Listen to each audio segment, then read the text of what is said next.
Adam Smith y la riqueza de las naciones. Presentada por Liberty Found Incorporated. Filmada por Charles Barker Films.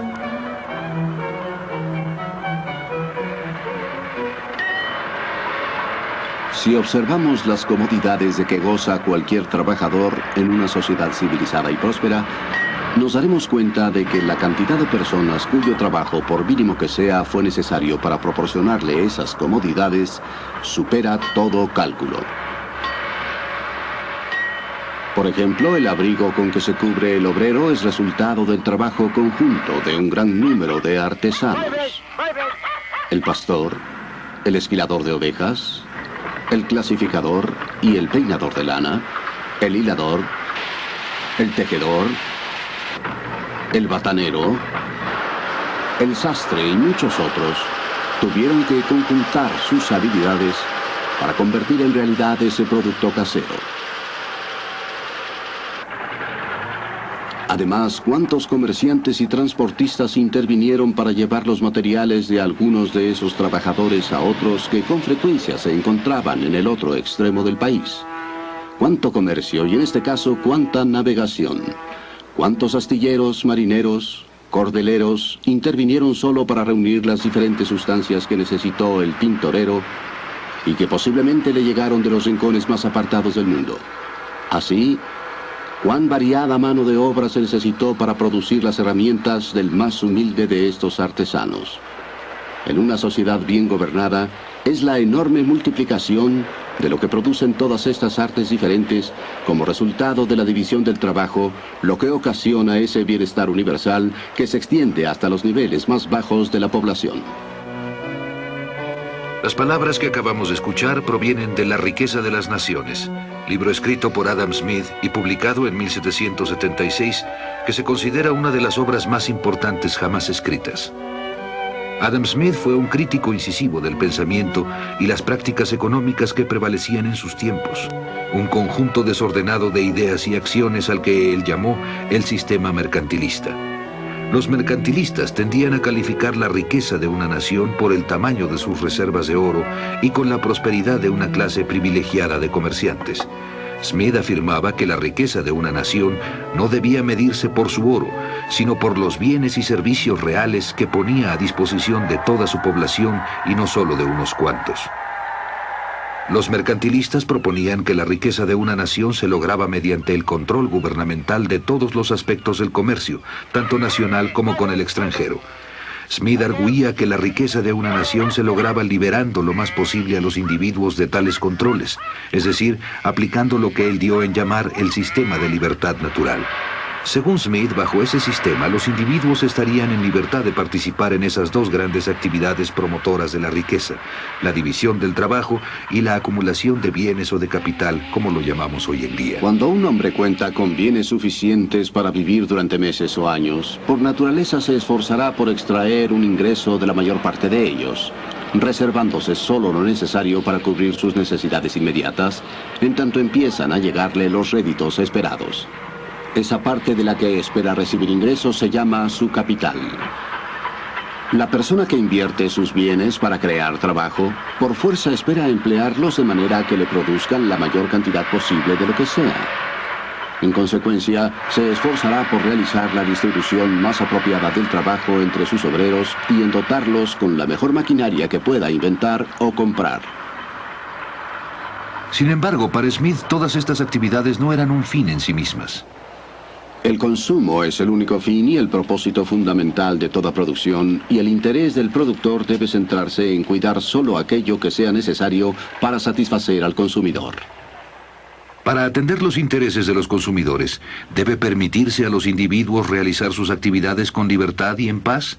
¿O la mano aparente del legislador, se llame rey o parlamento, debe coartarlos y guiarlos? Este era el tema fundamental de la política económica en 1776 y aún sigue siéndolo hoy en día. ¿Quién fue este hombre cuya influencia aún perdura después de 2 siglos? Adam Smith nació aquí, en Kirkcaldy, en la costa oriental de Escocia, el 5 de junio de 1723. En aquel entonces era una población de unos 1.500 habitantes. En la actualidad tiene 50.000. La casa de Smith ya no existe, pero una placa recuerda su ubicación. Una parte de sus jardines subsiste y en su época llegaban hasta la playa. El padre de Smith murió unos meses antes de que él naciera. La educación del niño recayó en su madre, hija de un terrateniente escocés de apellido Douglas. Aquí en el castillo de Strathendry, cuna de su familia, el joven Smith pasaba sus vacaciones. A los 14 años ingresó a la Universidad de Glasgow, reconocida por la excelencia de su enseñanza. Estudió filosofía moral con el famoso Francis Hutcheson, quien le inculcó su amor por la libertad, la razón y la libertad de expresión. 3 años más tarde, en 1740, Smith fue a la Universidad de Oxford, al colegio Balliol. Sus siguientes 6 años de estudio se vieron sujetos a una fuerte dosis de frustración. En Oxford, el amor por los estudios había degenerado. En comparación con Glasgow, aquí la educación era indiferente. En Glasgow se pagaba a los maestros según sus esfuerzos, no así en Oxford. En Oxford, solo por voluntad propia, alguien puede poner en peligro su salud por exceso de estudio, dado que aquí solo se nos exige acudir 2 veces al día a orar y 2 veces a la semana a clases. Por lo general, la disciplina de los colegios y las universidades está pensada no para provecho de los estudiantes, sino para beneficio, o mejor dicho, comodidad de los maestros. No importa si estos cumplen o no con su deber, en todo caso los estudiantes tienen la obligación de comportarse como si ellos lo cumplieran con la mayor diligencia y capacidad. Smith reaccionó pasando la mayor parte de su tiempo en la biblioteca del colegio educándose solo. En cuanto obtuvo su título, Smith regresó con gran gusto a Kirkcaldy, donde prosiguió sus estudios en casa, alternándolos con largas caminatas de meditación por la playa. Empero, su originalidad y sus conocimientos pronto le fueron reconocidos, y por ello le fue conferida la Cátedra de Lógica en la Universidad de Glasgow. Un año más tarde pasó a ocupar la Cátedra de Filosofía Moral. A mediados del siglo XVIII, Glasgow era una ciudad floreciente con cerca de 25.000 habitantes. Su prosperidad se debía a su cuasi monopolio de la importación del tabaco proveniente de las colonias de América. En sus paseos por la ciudad, Smith se interesaba vivamente por su prosperidad general. Era un agudo observador de los negocios y de los negociantes. Uno de sus mejores amigos era el magnate tabacalero y naviero John Glassford. Pero no por ello Smith fue un defensor de los comerciantes. De hecho, Smith fue uno de sus críticos más severos. Estaba perfectamente consciente del interés de estos señores por obtener favores monopólicos por parte del gobierno. Toda propuesta de una nueva ley para reglamentar el comercio que provenga de este grupo debe recibirse con gran cautela y solo debe aprobarse tras largos y profundos análisis, poniendo en ello el cuidado más escrupuloso y desconfiado. Proviene de un grupo de personas cuyos intereses nunca son exactamente iguales a los del público. En muchos aspectos, la ventaja exclusiva que un monopolio ofrece a un grupo exclusivo de personas resulta perjudicial para los intereses del país. En las universidades escocesas de la época, economía política y filosofía moral se enseñaban conjuntamente. La obra que trajo fama inicialmente a Adam Smith fue sobre ética y no sobre economía, la teoría de los sentimientos morales. En ella, Smith argumentaba que al hombre no solo lo motiva el egoísmo, sino también algo que parece ser lo opuesto, un sentimiento en favor de los demás que Smith definió como simpatía.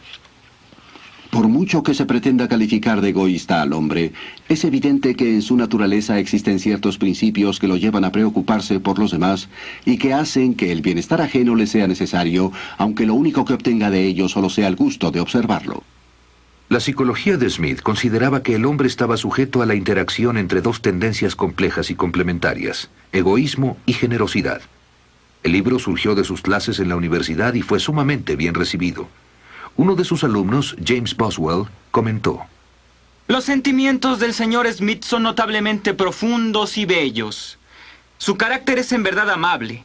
Nada tiene de esa rigidez y pedantería que con suma frecuencia exhiben los catedráticos. En 1763, Smith, que estaba por cumplir 40 años, fue contratado por el ilustre Charles Townshend, quien admiraba profundamente la teoría de los sentimientos morales, como tutor de su hijastro Henry, tercer duque de Buccleuch. Ambos deberían pasar 3 años recorriendo toda Europa. Smith recibiría 300 libras anuales más sus gastos y además 300 libras de renta anual para el resto de su vida. Smith se benefició muchísimo con este largo viaje, en especial por sus relaciones con los economistas franceses. Finalmente, el joven duque y Smith llegaron a Toulouse, donde permanecieron 1 año y medio. Allí, Smith empezó a sentirse sumamente inquieto. La vida que llevaba en Glasgow ahora me parece agradable y disipada en comparación con la que llevo aquí. He comenzado a escribir un libro para pasar el tiempo. Este libro iba a ser La riqueza de las naciones, cuya gestación duraría 13 años. Cuando terminó el viaje, Smith regresó a Kirkcaldy y dedicó toda su atención a lo que acabaría siendo su obra magna. Mi trabajo aquí es el estudio. Mis pasatiempos son largas y solitarias caminatas por la playa. Sin embargo, me siento en extremo feliz, tranquilo y satisfecho. Quizá nunca lo haya estado tanto en toda mi vida.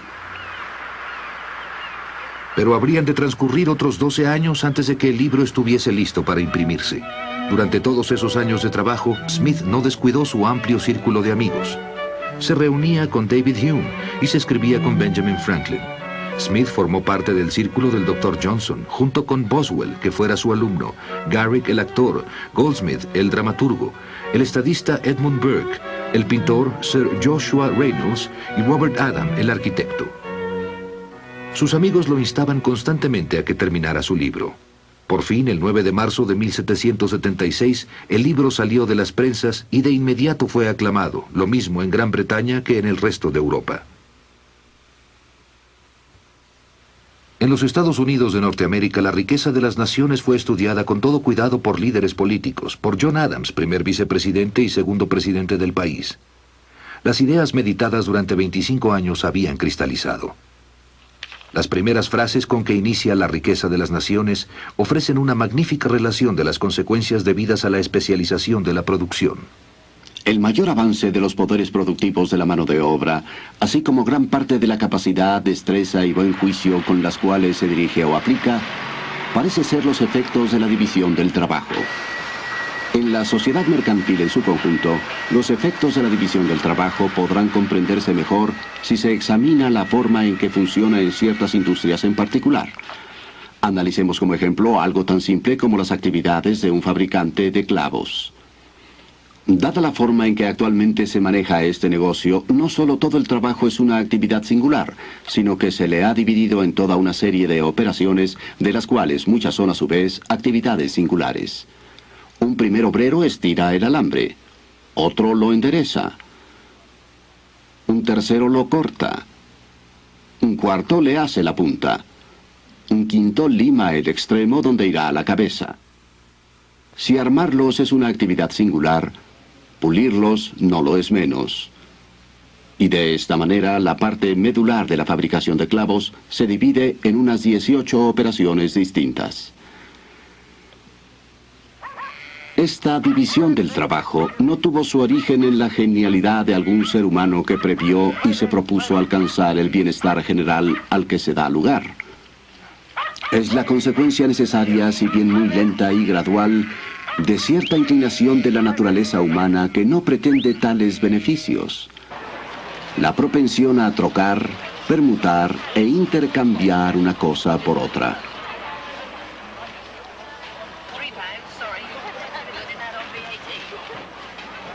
Son incontables las ocasiones en que el hombre necesita la ayuda de sus congéneres y sería absurdo que recurriese a su generosidad para obtenerla. Tendrá más probabilidades de conseguirla si apela a su egoísmo y les demuestra los beneficios que obtendrán si hacen para él lo que les pide que hagan. Quien propone a otro un negocio de cualquier clase, le está ofreciendo hacer esto mismo. Dame aquello que quiero y tú tendrás aquello que deseas. Es el significado de cualquier oferta de este tipo. No podemos esperar nuestros alimentos de la generosidad del carnicero, por supuesto, del cervecero o del panadero. sino más bien de la satisfacción de sus respectivos intereses. Cuando acudimos a ellos, no apelamos a su altruismo, sino a su egoísmo, y nunca les hablamos de nuestras necesidades, sino más bien de sus beneficios.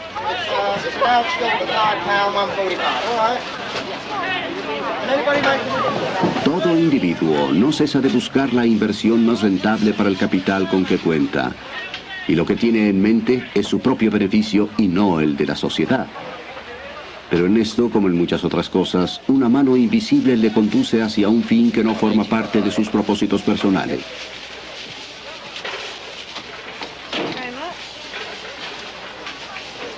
Al perseguir su propio interés, con frecuencia promueve el de la sociedad, quizá con más eficacia que si se lo propusiese intencionalmente. Nunca he sabido que quienes se dedican a comerciar en favor del bien común logren buenos resultados.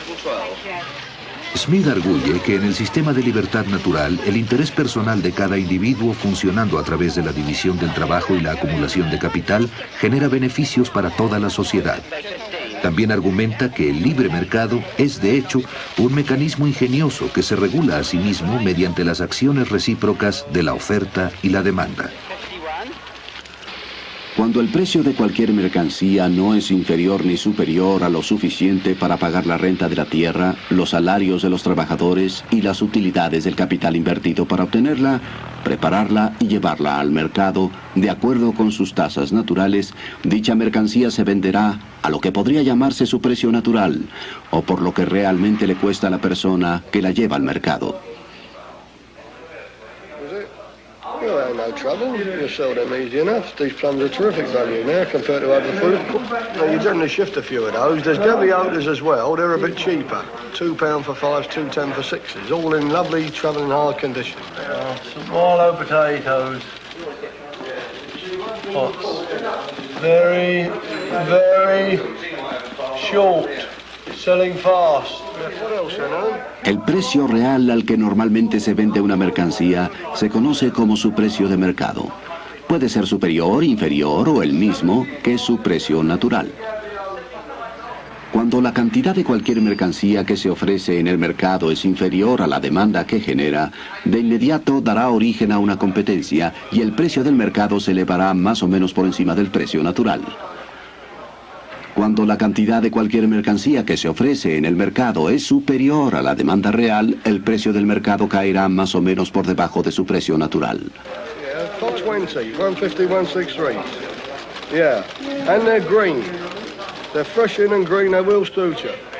Por lo tanto, el precio natural es, como se ve, el precio central alrededor del cual gravitan continuamente los precios de todas las mercancías.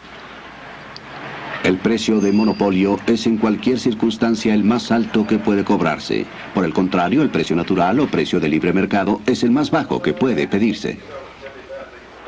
Smith consideraba que los monopolios eran ante todo concesiones especiales que el gobierno otorgaba a ciertas personas o grupos favorecidos, algo parecido a los privilegios exclusivos que se otorgaban a los gremios medievales.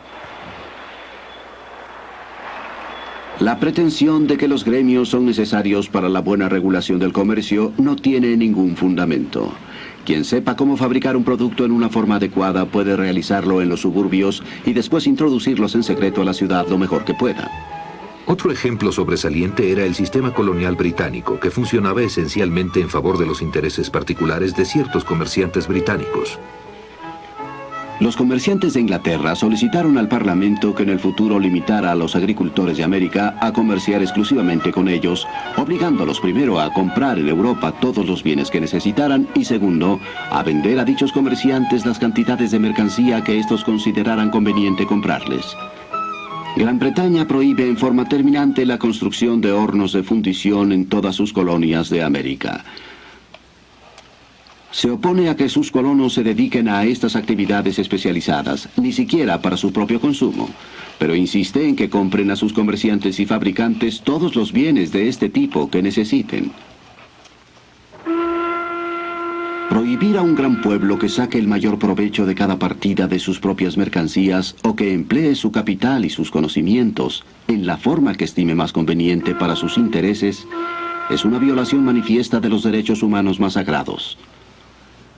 La defensa de los derechos de las colonias que hace Smith solo refleja su compromiso por la libertad.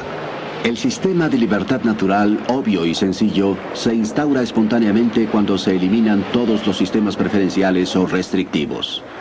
Mientras no violen las leyes de la justicia, todo hombre estará en total libertad de perseguir sus intereses como mejor le plazca y de poner a competir sus conocimientos y su capital contra los de los demás hombres o grupos de hombres. ¿Cuál es la función del gobierno según la filosofía de Smith? De acuerdo con el sistema de libertad natural, el gobernante de un estado solo tiene 3 tipos de asuntos que atender, evidentes y comprensibles para cualquier persona. Primero, la tarea de proteger a la sociedad de la violencia y la invasión de otras sociedades independientes.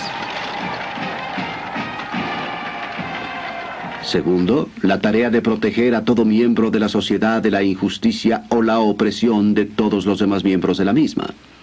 Tercero, la tarea de construir y dar mantenimiento a ciertas obras e instituciones públicas que ningún individuo o pequeño grupo de individuos tendría interés en construir y mantener, porque su rentabilidad nunca les permitiría recuperar la inversión que dichas obras le implicaría. Empero, no parece menester que el dinero para esas obras públicas deba extraerse de lo que normalmente ha dado en llamarse el ingreso público. En casi todos los casos, una carretera, un puente, un canal navegable puede construirse y mantenerse con una pequeña cuota que se cobre a los vehículos o las embarcaciones que lo utilicen. En consecuencia, Adam Smith recomienda un mínimo de funciones para el gobierno y advierte el peligro de los gobiernos demasiado ambiciosos. Las grandes naciones nunca empobrecen por la prodigalidad y los errores de sus ciudadanos, sino por el despilfarro y los malos manejos de sus gobernantes. Por lo mismo, es de suma impertinencia y arrogancia que reyes y ministros pretendan vigilar la economía de los ciudadanos, puesto que precisamente los reyes y los ministros son siempre y sin excepción los más grandes despilfarradores de la sociedad. Ojalá primero cuidaran sus propios gastos, para después atender la forma en que sus ciudadanos cuidan los suyos. Si sus propias extravagancias no logran arruinar al Estado, de seguro mucho menos la de sus ciudadanos. Pero por encima de la ambición de los gobiernos, Smith arguía que el esfuerzo uniforme, constante e ininterrumpido de todo hombre por mejorar su condición, principio del que se deriva originalmente la riqueza pública y nacional, lo mismo que la privada, con frecuencia resulta más que poderoso para mantener el progreso natural de las cosas hacia el mejoramiento, a pesar de las extravagancias del gobierno y de los graves errores de su administración. Como ese principio desconocido de la vida animal que a menudo restauran la salud y el vigor, a pesar no solo de la enfermedad, sino de las recetas absurdas del médico. Smith promueve y favorece un gobierno limitado, pero incluso este necesita una fuente de ingresos. Los súbditos de cada estado deben contribuir al sostenimiento del gobierno lo más que puedan en proporción a sus respectivas capacidades, es decir, en proporción a los ingresos de que cada uno de ellos goce al amparo de la protección del Estado. La política fiscal del gobierno británico tuvo mucho que ver con la reacción de sus colonias americanas. El Parlamento de Gran Bretaña insiste en gravar a las colonias, y éstas se oponen a ser gravadas por un parlamento en el que no tienen representación. Si a cada colonia, que debiera independizarse de la Confederación General, Gran Bretaña le otorgara un número de representantes proporcional a su contribución al ingreso público del imperio, a los líderes de cada colonia les estaría ofreciendo un nuevo método para adquirir importancia, un nuevo y más atractivo objetivo a su ambición. A menos que se implemente este u otro método para otorgar importancia y brindar reconocimiento a la ambición de los líderes de América, es poco probable que llegue el día en que voluntariamente se sometan a nosotros. Y hemos de pensar que la sangre que haya de derramarse para forzarlos a ello va a ser de individuos que ya no son leales, o de quienes deseamos que lleguen a sernos leales. Qué ilusos son quienes creen que en el estado en que están las cosas, nuestras colonias podrían fácilmente someterse por la pura fuerza. Las personas que actualmente manejan las resoluciones de lo que han dado en llamar su Congreso Continental, en estos momentos se sienten a tal grado importantes que quizá ni siquiera los súbditos más encumbrados de Europa se sientan así.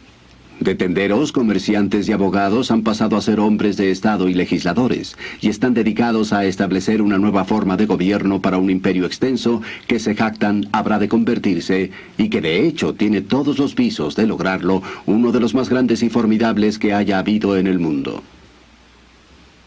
Los dirigentes de Gran Bretaña han engañado al pueblo con la idea de que poseen un enorme imperio al oeste del Atlántico, imperio que solo ha existido en su imaginación. Si el proyecto no puede concretarse, más vale abandonarlo. Si no se puede obligar a alguna de las provincias del Imperio Británico a que contribuya a la defensa de todo el imperio, para Gran Bretaña habrá llegado el momento de liberarse del gasto de defender a esas provincias en tiempo de guerra y de financiar parte de sus establecimientos civiles o militares en tiempo de paz. Y que se esfuerce por acomodar nuestras ideas sobre futuras intenciones a la mediocridad real de sus circunstancias.